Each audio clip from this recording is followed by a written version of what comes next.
well known for his discovery of the blood moon tetrads that shook the church community and changed our understanding of end-time prophecy. Mark has authored several best-selling books, including the one we'll be talking about today, Decoding the Antichrist and the End Times. Pastor, thank you for joining me today. Well, thank you so much. I appreciate you having me with you. Well, I have learned much from you, beginning with blood moons. That's another show we're going to be talking about. But this book, Decoding the Antichrist, which I just finished reading, I absolutely love it, and it's very theological. It does help, and we're going to talk about an amazing truth that you uncover in your book about decoding the Antichrist. This is we're living in a world where the Antichrist spirit is palpable. I mean, you don't have to use your imagination to just see what's happening against Christianity, against the Word of God, and against the person of Jesus Christ in our society. So talk about just why you wrote the book and kind of why that was on your mind. Sure, for several reasons. One of them is because the Bible says that many will be deceived if they were possibly even the elect. And I believe we're living in the times of the Antichrist. And we know that refers to lawlessness. And when you look at all the lawlessness that's going around in society today, you can't help but know we're living in those very times. Yeah, absolutely. Now, you talked about what I was fascinated by in the beginning of your book. You talk about the Jewish understanding of the end times and even the Antichrist versus the Muslim understanding versus the Christian understanding. Now, that's fascinating because they're similar, but they're very different. We want to talk about that for just a minute? Sure. One of the things that's interesting in the Muslim theology, they believe in the Mahdi, and they believe that at the end times, everyone's going to become Muslim, and they're going to worship the Mahdi, and Jesus comes along and he dies, and then he's buried, but the Mahdi is going to be their main Messiah. They also have the Dajjal, an Antichrist, that they're going to be running from, and they have cities of refuge. And I think what's fascinating to me is as you study the Muslim view of end times, the Jewish view of end times, the Christian view of end times, it's like everyone's Antichrist is the other group's Messiah. In Judaism, of course, they believe in two messiahs. One is a suffering servant, the son of Joseph, who's going to suffer and die. And then you have the son of David as the other messiah, who is immediately going to come and rule and reign in Jerusalem for 1,000 years. So it's fascinating to compare them. And in Christianity, of course, we're waiting for an Antichrist. Right. Now, we're going to talk for just a minute about who that Antichrist is. We're going to talk about a person in the Bible that you kind of identify as a type of Antichrist, which is shocking, I want to say, but very accurate. Talk about Ecclesiastes 1:9, because I think in the Western mind, when something has happened, it's like predestination. When something has happened, it's not going to happen again. Exactly. But you're very acute to the Jewish Eastern mind, and to them, when something happens, it has to happen again. Talk about that. Sure. What it says there is that which has been is that what will happen. What's been done is what will be done. There's nothing new under the sun. And so for me, we have to realize that history repeats itself. So often in Christian prophecy or prophetic thinking, they think, oh, it's happened, it won't happen again, let's move on. That's a Greek mindset, as if prophecy is like a checklist. But what you have to remember is if it happened before, it's going to happen again. It's more like a spiral going up where you have a different perspective. The events may change, the players may change, but it's the same thing happening over and over. Many people don't know, but Matthew 24, which is a famous end time chapter, as you very well know, actually is a story of Hanukkah happening again. That's absolutely amazing. So explain Hanukkah, and this, because we're in that season right now. Talk about Hanukkah and how all that happened. Sure, Hanukkah happened, first off, many people say Hanukkah's not in the Bible. It's all over in the Bible. Yeah. First off, Hanukkah just means dedication, and they dedicated Moses' tabernacle. They dedicated Solomon's temple. They were all Hanukkah. Well, in 167, 168 BC is when Antiochus Epiphanes with the Syrian Greeks set up the abomination of desolation in the temple, and this is, you'll notice in John chapter 10, Jesus / Yeshua, he kept the Feast of Hanukkah. Many people don't know, but it says it was the Feast of Dedication. It was winter. He was in Solomon's porch. Well, that's Hanukkah.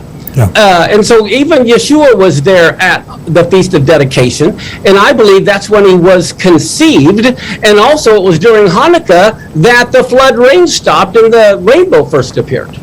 Wow, that's amazing. So if it happened before, it's going to happen again. You talked about Haman and Purim. Yeah.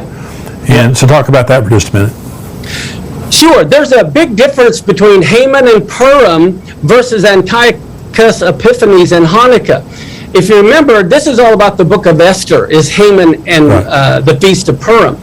Well, if we don't understand Purim and Hanukkah, we won't really understand what prophetically is going to be happening again. Haman, the big thing for him was annihilation. Kill all the Jews, I don't care what. Well, Hitler was a type of Haman. Sure. His whole thing was wipe out the Jews. So there you see another repeat in history. Well, after Haman, we have the story of Hanukkah. Well, Hanukkah is all about assimilation versus annihilation. So for them, hey, look, you can keep your Jesus, you can keep your God, but you have to ultimately also worship this God that we are presenting. And so for me, this coming Antichrist, of course, the Antichrist spirit's been with us for 2,000 years. Sure. But I believe his whole thing is going to be assimilation. Of course, then if you don't assimilate, he'll annihilate you. But that's the big difference between Purim and Hanukkah. One is annihilate God's people. The other one is to force them to assimilate. And both are happening right now. I mean. Oh, exactly. Yeah. So let's talk about replacement theology, because this has been something that has plagued the church, since the Middle Ages, I guess, maybe even before that. But replacement theology is rampant in the church today. I was noticing that George Soros sponsored a group in America that their job was to turn young Christians against Israel. And so there has been a concerted effort around the world, and certainly in America, to turn people against the Jews, especially church people. And so talk about replacement theology and the dangers of replacement theology.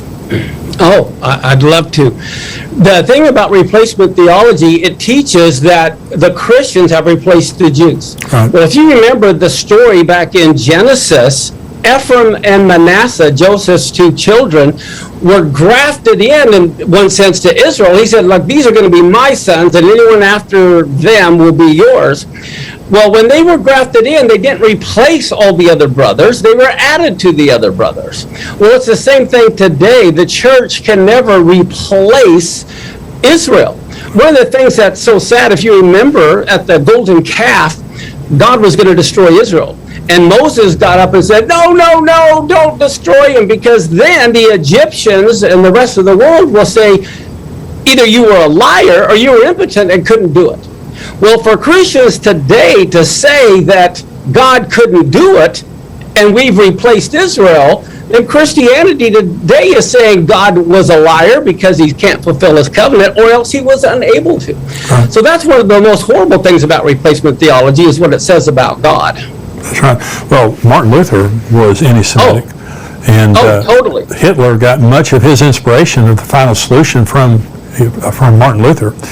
And so, the danger of this, and I tell people the story of how I fell in love with Israel. I grew up in Texas, in West Texas. I never knew a Jew, and I had never heard of Israel.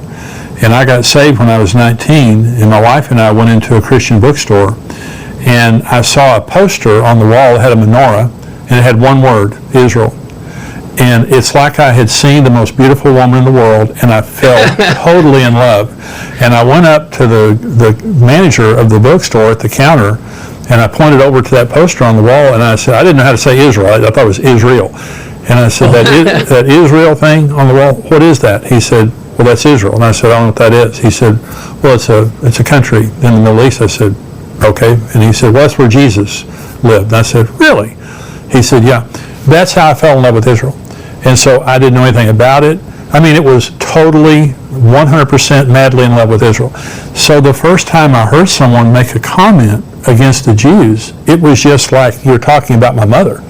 You know, you're just talking about someone I love. So it was a supernatural experience for me, but I've been shocked by how much of the church has been affected by this. And I was at a funeral last week, Marcus Lamb's funeral, the Daystar Network. Right. I was at his funeral. Pastor John Hagee was talking, and he loves Israel very much, and he said, the most important promise in the Bible is, I will bless those who bless you, and I will curse those who curse you. And you look at world history, there has never been a nation in the history of the world blessed that cursed Israel or came against Israel. And of course, this week, the United Nations has sent 6 different censures against Israel. And it's interesting that we see the tornadoes in America. There's a correlation between acting against Israel and some of the natural disasters we see. Now, I want you to talk about Shemitah. Now, this is absolutely, I want to talk about Solomon, and I want to talk about Shemitah for the rest of the program. I want to talk about Shemitah for just a minute. Now, the Antichrist shows up during the tribulation. Okay. Yes. Okay, so the tribulation could begin next year. Is that true? Yes. Talk about that. Sure. I think pretty much every one of your listeners are familiar with the book of Daniel and Daniel's 70 weeks. The whole reason that they were in Babylon for 70 years is because Israel did not keep the Shemitah cycle. As far as the 7th year, they didn't let the land rest. They didn't let go all of the debtors, set them free. And so they didn't do that for 490 years. They never rested on the 7th year. And so this is why they were in captivity for 70 years, God says, so the land could get all of the rest it missed at one time.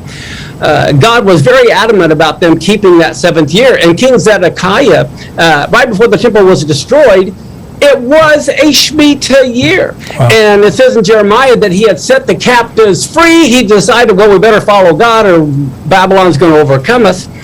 And so they set all the captives free. For the first time in 490 years, they let them free. Well, then what happens? Egypt comes along to help Israel fight off Babylon. Nebuchadnezzar retreats. Well, Israel end up giving Egypt the credit instead of God credit. And so they put all the people back into captivity, which is why the very next year, the first year of the Shemitah cycle is when the temple was destroyed. Wow. Now, remember Daniel, 70 years later, he says he's reading the book of Jeremiah and he realizes that, wow, we hadn't been keeping the Shemitah cycle. 70 years are determined. It's about that time for us to be set free. And so he's praying like crazy. And so then you see the Daniel 70 weeks. Well, I believe everyone knows there's 1 week left, and a week refers to a 7-year time period. Right. Well, here's the thing that's shocking, that's so simple,